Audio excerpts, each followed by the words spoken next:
el 2006 para que ganara Felipe Calderón? Operé para que ganara México.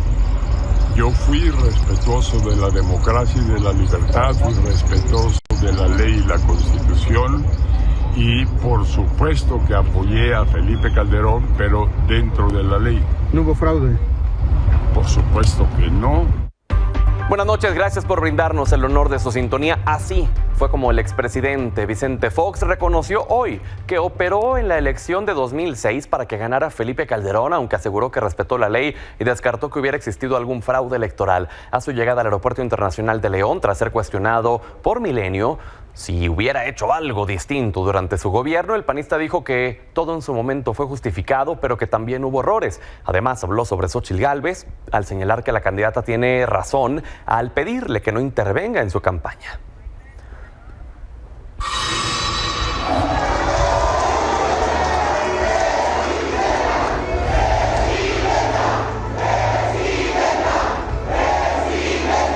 Contrapuestos, lo que se va a definir el próximo 2 de junio. 2 de junio, por cierto. Lo que se va a definir en 2 de junio son dos proyectos.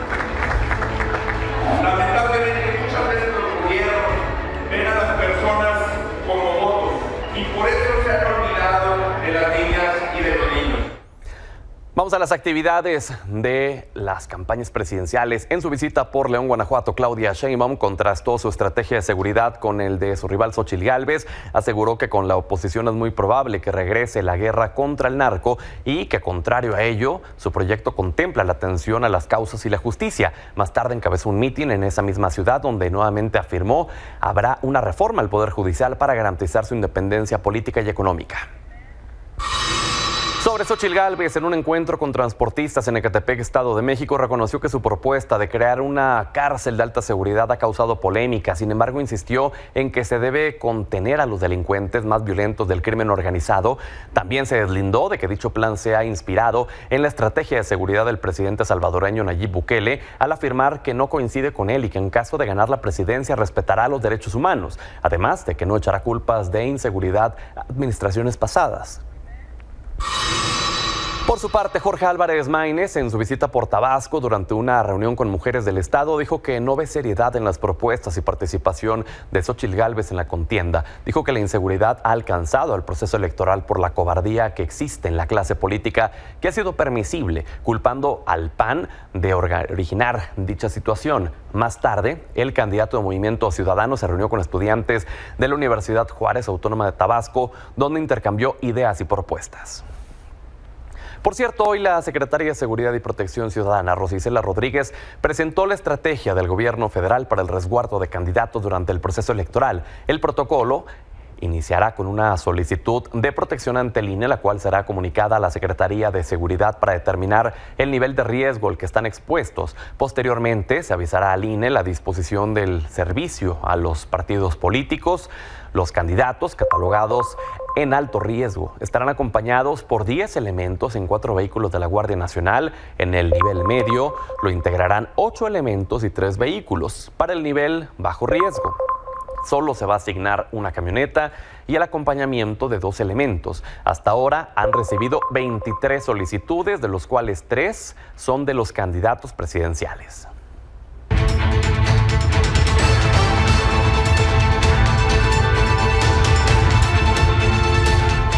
Señores, se encuentra con nosotros nuestra candidata a la jefa de gobierno de la Ciudad de México, Clara Brugada, quien les saluda a ustedes y aquí damos la bienvenida.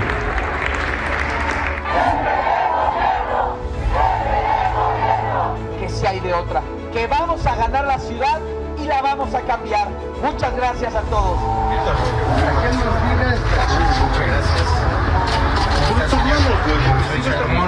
Soy candidato a jefe de gobierno de la Ciudad de México.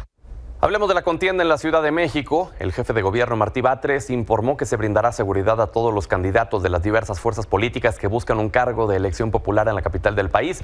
Dijo que si bien la Secretaría de Gobierno y la Secretaría de Seguridad Ciudadana ayudarán a todos los aspirantes con vigilancia y protección en el desarrollo de sus actividades de campaña, se dará prioridad a los candidatos a la jefatura de gobierno. En En el día 5 de campaña de los candidatos a la jefatura de gobierno capitalino, esta mañana Clara Brugada, candidata de Morena, presentó 16 acciones que forman parte del eje Gobierno Honesto y Combate a la Corrupción de su proyecto de gobierno para la Ciudad de México. Estas, dijo, impulsarán la construcción del segundo piso de la Cuarta Transformación mediante el fortalecimiento de la fiscalización y tolerancia cero a la corrupción, en la que resalta la erradicación del cártel inmobiliario de Benito Juárez. Más tarde, la banderada de la coalición Sigamos Haciendo Historia realizó asambleas territoriales en las alcaldías Tlalpan, Magdalena Contreras y Álvaro Obregón. Mientras el candidato de la coalición Va por la Ciudad de México, Santiago Taboada, se pronunció por ampliar los horarios de los establecimientos nocturnos en la ciudad para que los jóvenes puedan divertirse con seguridad. Durante un evento con estudiantes de la Universidad Anáhuac, el panista precisó que se debe juntar los horarios de los antros y bares con los del transporte público para que las personas no decidan irse a lugares clandestinos en donde corran riesgos. Más tarde realizó una gira por la alcaldía Miguel Hidalgo, se reunió con líderes de la demarcación y después realizó un recorrido por calles de la colonia Pensil. Salomón Chertorivsky, candidato de Movimiento Ciudadano, recorrió esta mañana la línea 4 del metro que va de Santa Anita a Martín Carrera. En los vagones entregó volantes con su imagen, platicó con algunos de los usuarios, adelantó que de triunfar el próximo 2 de junio ampliará la línea 4 del metro hasta Tepexpan para disminuir el flujo de otras líneas como la 3 y la B. Por la tarde recorrió el mercado Río Blanco, cercano al metro Bondojito, realizó una pega de calcas a automóviles entre Avenida Consulado y Eduardo Molina y volvió a recorrer el metro, pero esta vez en la línea 2 que va de Bellas Artes a Cuatro Caminos. ¿Hay riesgo de retroceso democrático por el clima de violencia? No, aunque no estoy de acuerdo en que vaya a haber retroceso democrático, respeto ese punto de vista. No estoy de acuerdo, pero lo respeto y tienen todo el derecho de manifestarse. Así, el presidente Andrés Manuel López Obrador rechazó que haya algún riesgo de retroceso democrático en el país, como lo advirtió la Conferencia del Episcopado Mexicano. Desde Palacio Nacional dijo que respeta la postura de la Iglesia, pero no la comparte, y aseguró que no va a polemizar con los jerarcas de la Iglesia Católica porque, dijo, puede ser una estrategia de algún publicista relacionado con el proceso electoral que está en curso. El presidente también consideró que hay candidatos que en esta temporada electoral quieren sacar raja, generando miedo y temor entre la población, magnificando los problemas de inseguridad que sufre el país. Dijo que este tipo de estrategias no sirven en el país y aseguró que los estrategas de sus adversarios están muy despistados, por lo que le recomendó visitar los pueblos de México para presentar mejores propuestas. La oposición reaccionó ante estas declaraciones. El dirigente del PAN, Marco Cortés, criticó que el mandatario no reconozca que la inseguridad y la violencia se incrementó en todo el país con el plan de abrazos a los criminales y lamentó los asesinatos diarios de candidatos, los cuales dijo no pueden seguir. Mientras, el dirigente del PRI, Alejandro Moreno, expresó su preocupación por los candidatos que se han bajado de las contiendas electorales por amenazas de muerte. También expresó que hoy México vive con miedo por culpa de un gobierno que no se atrevió a combatir al crimen.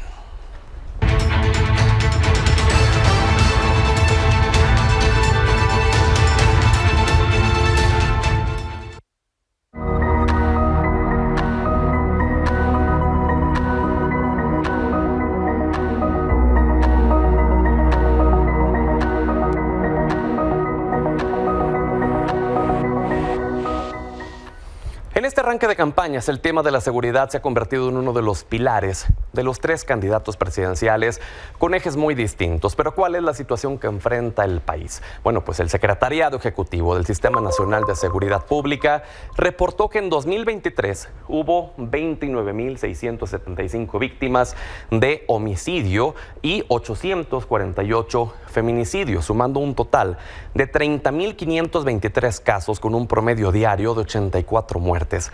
Estados como Guanajuato, Baja California, Chihuahua, Estado de México, también Jalisco y Michoacán concentran el 46.8% de los casos. Sin embargo, hubo una reducción por cuarto año consecutivo del 4.18% a comparación de las cifras del primer año de gobierno del presidente López Obrador, con 36.661 casos. Y es que de diciembre de 2018 a finales de 2023 hubo disminución de delitos como el secuestro, con un 77.6%, homicidios dolosos un 20%, los feminicidios con 28.7%, mientras que la encuesta de seguridad pública urbana del INEGI detalló que en el último trimestre de 2023 la percepción de inseguridad de los mexicanos también disminuyó 59.1%, el nivel más bajo en 10 años, aunque 5 ciudades fueron consideradas las más violentas, entre ellas Fresnillo, Naucalpan, Uruapan, Ecatepec y Zacatecas.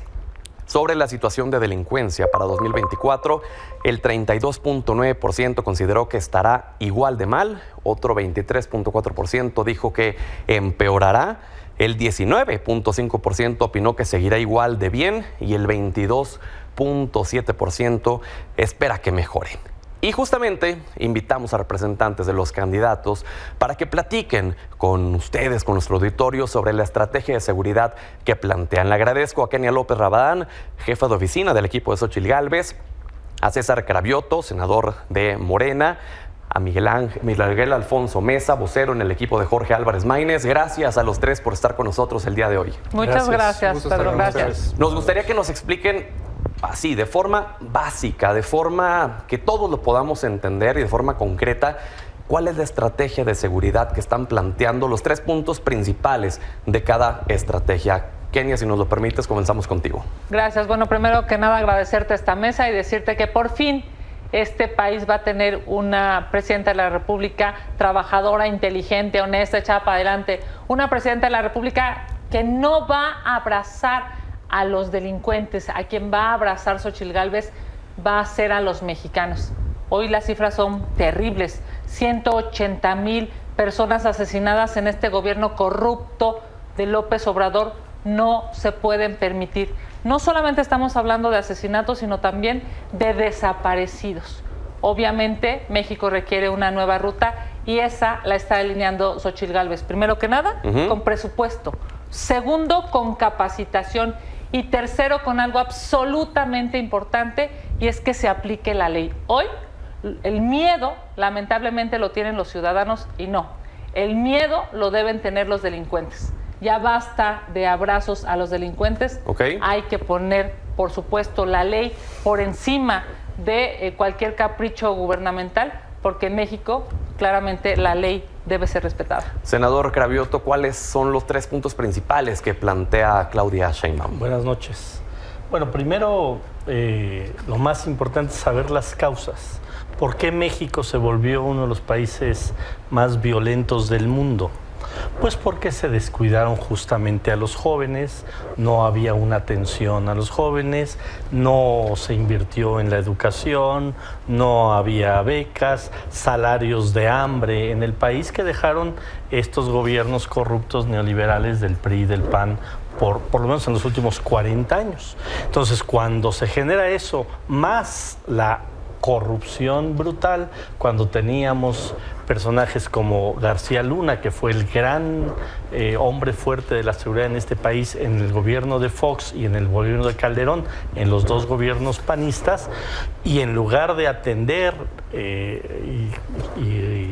ir contra los criminales, se asoció a ellos, porque eso está demostradísimo, por eso está en la cárcel en Estados Unidos, pues por eso tenemos el país, uno de los países más violentos del mundo. Entonces, primero, las causas, seguir aumentando el número de becas para los jóvenes, seguir haciendo universidades, seguir dando mejores condiciones salariales en el país, primero. ¿Sí? Segundo, coordinación entre las áreas, que eso es muy importante, el que haya coordinación entre la Guardia Nacional, las policías estatales, las policías municipales, es fundamental, que es otro de los planteamientos.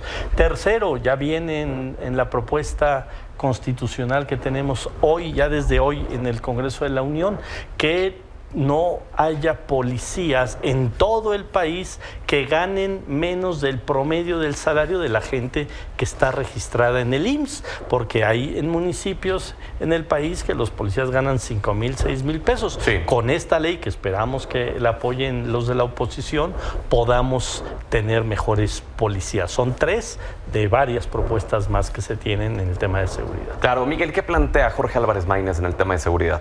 A ver, la vieja política fue la que generó 350,000 muertos en este país.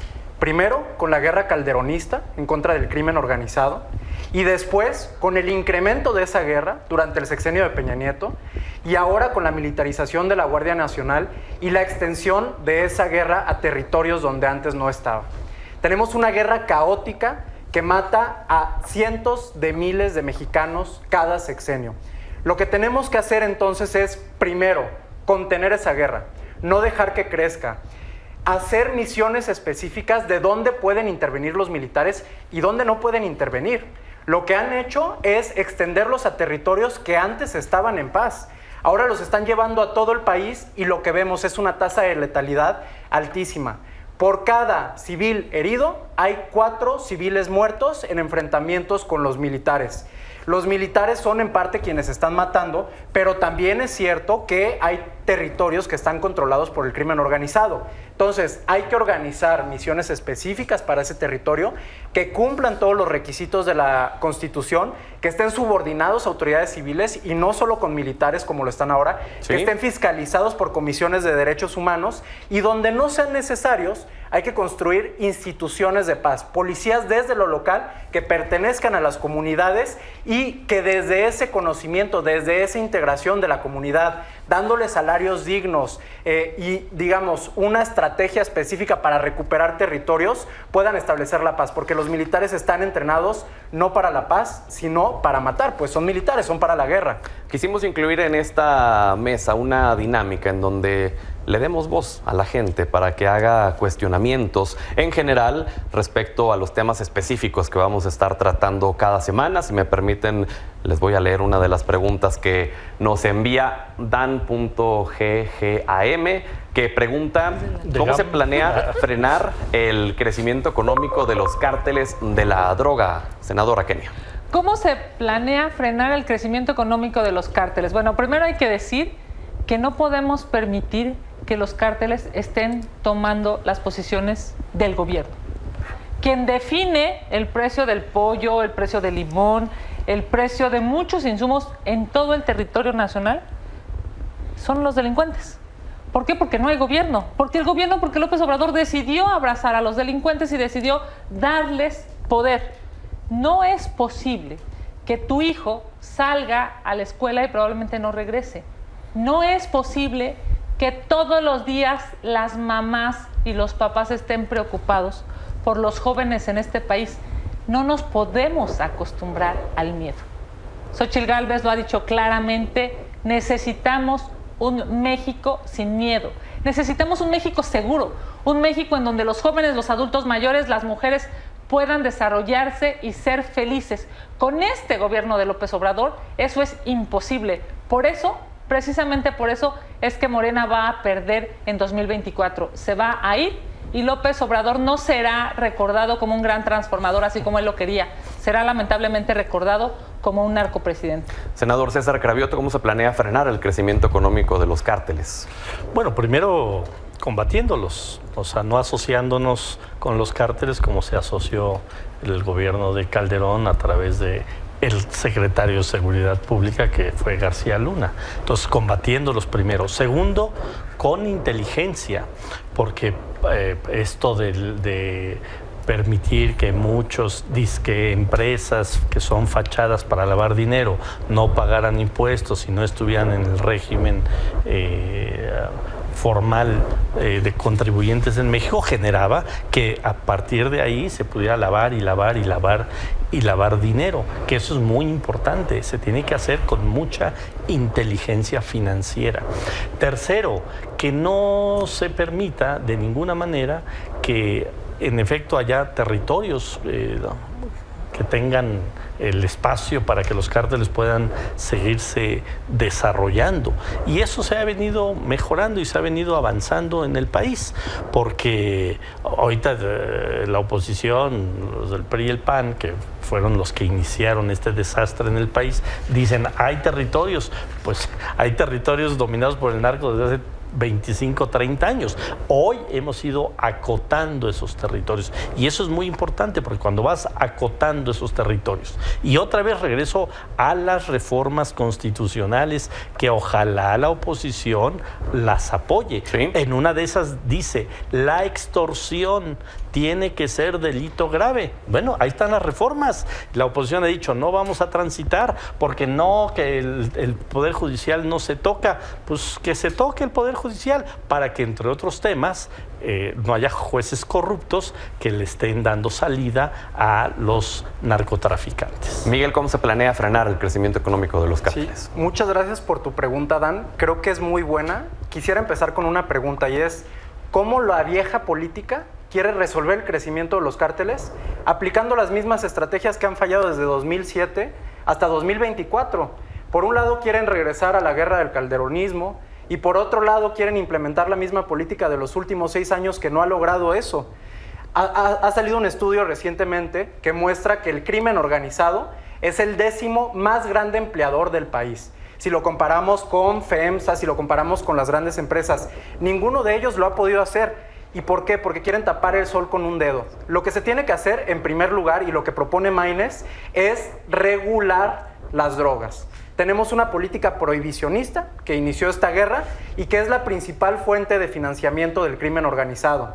Si podemos regular el tráfico de drogas, incorporarlo a un mercado que esté bien controlado para que no afecte la salud de los mexicanos, pero que se pueda cobrar impuestos sobre eso, eso va a servir para, que el crimen organizado pierda su principal fuente de ingresos, y en segundo lugar, para financiar políticas, de seguridad, para que ya no sean ellos los que se quedan todo el dinero, sino que el gobierno también se quede parte de ese dinero para financiar policías y para financiar políticas de salubridad que puedan atender a los consumidores. Entonces acá se trata de un cambio, de una nueva política. Las viejas llaves no abren puertas nuevas y Maynes es el único que propone un cambio, porque lo que ellos han hecho no ha funcionado.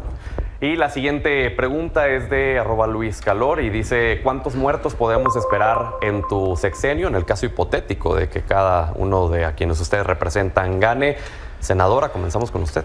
Bueno, primero que nada decir que una vez que Xóchitl Gálvez sea presidenta de México, a quien se va a abrazar es a los mexicanos. La realidad es que los señores de Morena dicen que van a dar seguridad, pero no la dieron durante 6 años. ¿Qué hizo Claudia Sheinbaum mientras había masacres? Quedarse calladita. ¿Qué hizo Claudia Sheinbaum mientras la gente exigía justicia? Quedarse calladita. Ahora se supone que empieza a hablar y lo que dice es que quiere que continúe la corrupción. Yo no sé si fue un lapsus o si realmente está convencida de eso, pero no, México ya no necesita que Morena continúe, que esta corrupción que además mata siga haciendo daño a los mexicanos. En Morena se preocupan muchísimo por el pasado, pero los muertos en este gobierno de López Obrador son el triple de los muertos, de los asesinatos de los gobiernos que ellos critican, el triple.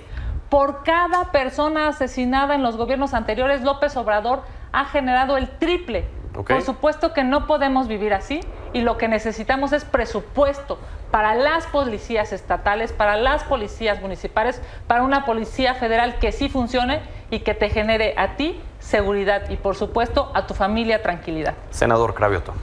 Luis, si vives en la Ciudad de México, habrás notado cómo el trabajo de Claudia Sheinbaum hizo que bajaran los índices delictivos en la Ciudad de México. Bueno, eso que hizo en la Ciudad de México lo va a plantear para el resto del país ahora que sea presidenta de México, porque sin lugar a dudas, solo los que no saben de números no saben que 60% está arriba de 30%, o sea, que la que va a ganar la elección es Claudia Sheinbaum, pero bueno, que sigan creyendo en sus bots los del PAN y los del PRI.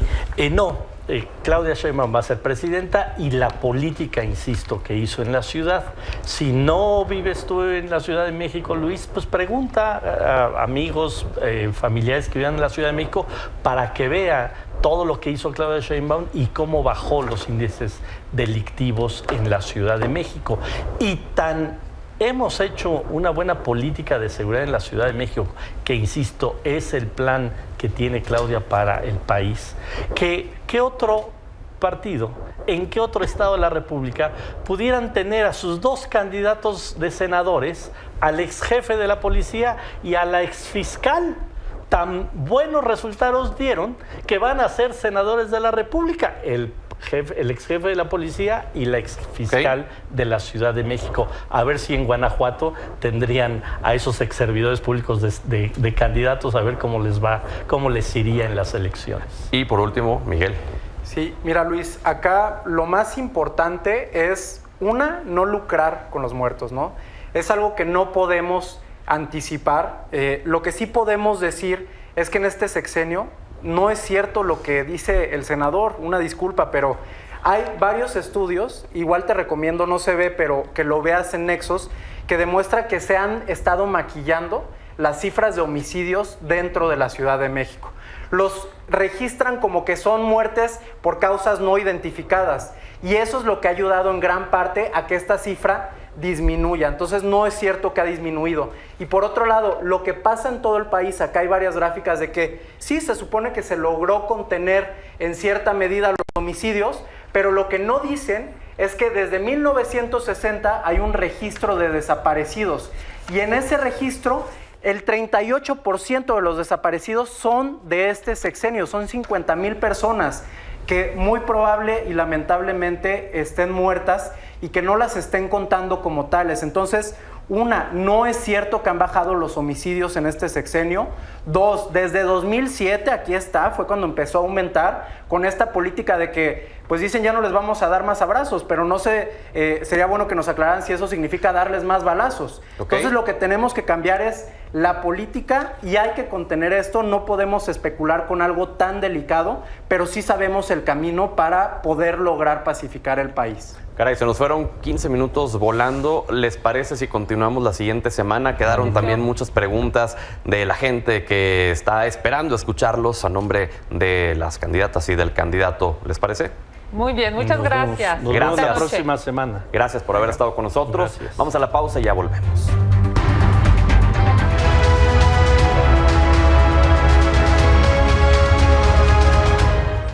Día decisivo en Estados Unidos con el llamado Supermartes. 15 estados fueron convocados a las urnas para definir a los personajes que se perfilan a lograr la candidatura presidencial del Partido Demócrata y del Partido Republicano. Edgar Muñoz, reportero de Telemundo, cuéntanos cómo se vivió esta jornada. Buenas noches. Así es, hola, ¿qué tal, Pedro? En efecto, te saludo con mucho gusto desde aquí, desde Boyle Heights, en Los Ángeles, donde podrás ver en este momento hay mucha gente votando. Se esperan más personas cuando salgan de trabajar, porque aquí cierra más o menos a las 8 de la noche. Sin duda, las elecciones de California en estos comicios del 5 de marzo son de alto riesgo y determinantes para la elección federal. Aquí también, y lo hemos platicado con algunas personas, los temas de inmigración, del alto costo de vida que es vivir aquí en California. Los crímenes influyen a mucha gente para sufragar su voto.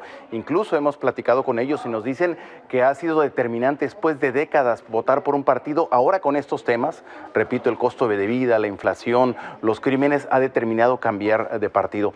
También, a diferencia de otros estados, aquí los que quedan para las elecciones generales de noviembre son los que quedan a la cabeza. Los dos últimos, ya sea de cualquier partido, es el caso, por ejemplo, de un escaño del Senado para sustituir a Dianne Feinstein, donde hay 2 candidatos demócratas y uno republicano, y finalistas podrían quedar 2 demócratas. Otro tema sin duda controversial es el asunto de los equilibrios. Por ejemplo, el lado del norte de California existe la posibilidad de que los demócratas puedan quitar a ese representante y esto va a cambiar los equilibrios de los poderes en la Cámara de Representantes Federal. Sin duda se trata de comicios importantes, determinantes, donde se espera una gran participación y sobre todo sorpresas aquí en los resultados. Gracias, Edgar, desde Estados Unidos, y analicemos a fondo este tema. Le agradezco a Edgar López Vallejo, representante de los demócratas en México, y a Eric Fernández, profesor investigador de la Universidad Iberoamericana. Gracias a ambos por estar con nosotros. Comencemos con un primer balance de este supermartes. Edgar, arrancamos contigo. Gracias, es un placer estar con ustedes y con la audiencia mexicana. Edgar, ¿qué balance te deja este supermartes? ¿Cuál es la relevancia en específico para los demócratas, que si bien se pensaría que pues no es tanta, porque pues no hay competencia para Joe Biden, no deja de ser un día importante? Es súper importante. Fíjate que tenemos que ir más allá de pues la crónica de una primaria anunciada en el que iban a ser Trump y Biden por el otro lado, quienes estuviesen en la boleta presidencial en la gran elección de noviembre. Pero si eso lo sabíamos, también saberlo nos permite profundizar un poco más. Y es muy, muy interesante, porque por principio de cuentas, la gente que vota en las elecciones primarias son los partidarios más ardientes, especialmente en el Partido Republicano. Tenemos a pues la gente de MAGA, ¿no? La gente MAGA caracterizada por todo lo que ustedes saben. De ellos son los que están impulsando a Trump. Y sin embargo, Nikki Haley en Vermont, por ejemplo, está cuello con cuello, están empatados. ¿Qué quiere decir eso? Que a pesar de que los republicanos más moderados, los republicanos más razonables, los republicanos menos xenófobos, no están en la primaria, sino van a votar en la elección general. ¿Sí? Hay, a pesar de eso, mucha oposición entre los republicanos a Trump, por todas las razones que podemos analizar, pero eso es muy importante.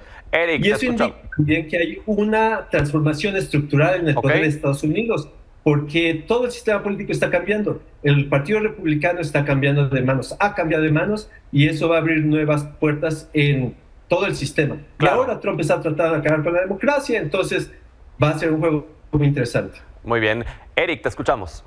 Muchas gracias, Pedro. Un fuerte abrazo, Edgar. Sin duda, una jornada importante en estas primarias allá en los Estados Unidos, donde pues alcanzamos a ver al momento pues a Donald Trump arrasando buena parte de los estados, aunque todavía falta el cierre de California, el de Alaska más adelante.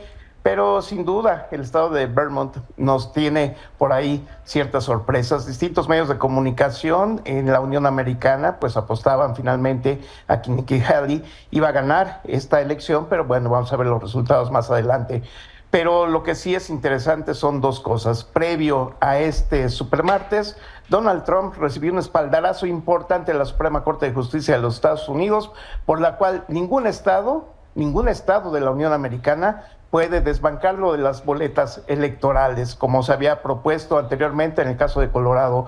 Y una segunda es que finalmente Nikki Haley, pues anecdóticamente ganó en esta elección pasada, el domingo, allá en el Distrito de Columbia, y le ha dado al menos una fuerza moral para enfrentar las elecciones previas a esta convención republicana que tendrá en su momento, al decir que ella va a resistir hasta el final y no vender finalmente sus votos ni a sus representantes en la convención republicana en algunos meses. Así que una jornada interesante, la jornada más grande previas a las elecciones de noviembre, y por eso su interés de cara a este proceso electoral tan largo pero tan interesante en los Estados Unidos. Claro. Edgar, una pregunta más. ¿Cuál es la potencia que ven en Donald Trump como candidato opositor a los demócratas? Las encuestas dicen que si fuera la elección le ganaría a Joe Biden. ¿Ustedes ven esa fuerza realmente? Nuestro trabajo es, en efecto, ver las encuestas, pero las encuestas han probado desde 2016 que a menudo están equivocadas. Nuestro problema no son las encuestas, nuestro problema es salir a la calle, comunicarnos con la gente y decirles, oigan, ciudadanos, por ejemplo, en México tenemos entre 1 millón y 1,5 millones, vayan a votar, eso es lo que nos importa, que la gente pueda seguir votando desde México en Estados Unidos, y de esa manera, pues, lo que digan las encuestas será parte de lo que se pasó en la campaña, pero nuestro trabajo está centrado en impulsar a la gente a votar. Y nosotros tenemos confianza. Eric, ¿ves esa fuerza de Donald Trump? Yo creo que Donald Trump está ganando, como bien indicaba Edgar, pues algunos sectores pues del voto tradicional republicano en estas elecciones primarias, pero lo que va a ser finalmente la contienda final de aquí a noviembre ya será una contienda basada en temas de la agenda y donde encontraremos gente que vinculará más su voto también ante pues una posibilidad de algún estado tener alguna fuerza importante en el Partido Demócrata o finalmente convalidar esta elección. Así que realmente ahora empieza la verdadera campaña. Eric, Edgar, gracias por habernos regalado estos valiosos minutos. No problema, es un placer estar con ustedes. Hasta la próxima. Un abrazo, hasta luego, Edgar, adiós. Gracias, pausa, ya volvemos.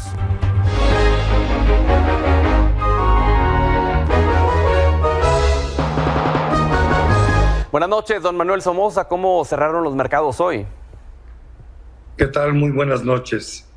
Bueno, los indicadores no salieron muy bien.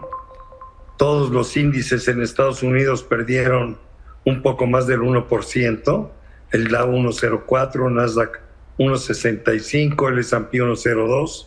El IPC se salvó, se desligó de las pérdidas y tuvo un incremento ligero de 0.11. El tipo de cambio llegó a tocar el 16.90, sin embargo después se fue a cerrar en 16.94. Datos económicos salieron dos: el ISM de servicios de la economía de Estados Unidos a febrero, que salió por debajo del de enero, y también las ventas al mayoreo, que cayeron un poquito comparándolas con el mes de enero también. Yo te diría que es lo más importante. Mañana lo que será muy relevante será el discurso que tendrá Jerome Powell en el Congreso ante los senadores, donde seguramente hablará de la inflación, de las tasas de interés, de la política monetaria y por supuesto del empleo. Es mi comentario, Pedro. Buenas noches. Gracias, buenas noches, don Manuel, que seguramente estará impactando en los mercados y lo estaremos platicando si nos lo permite de nuevo. Buenas noches. Así es, muchas gracias.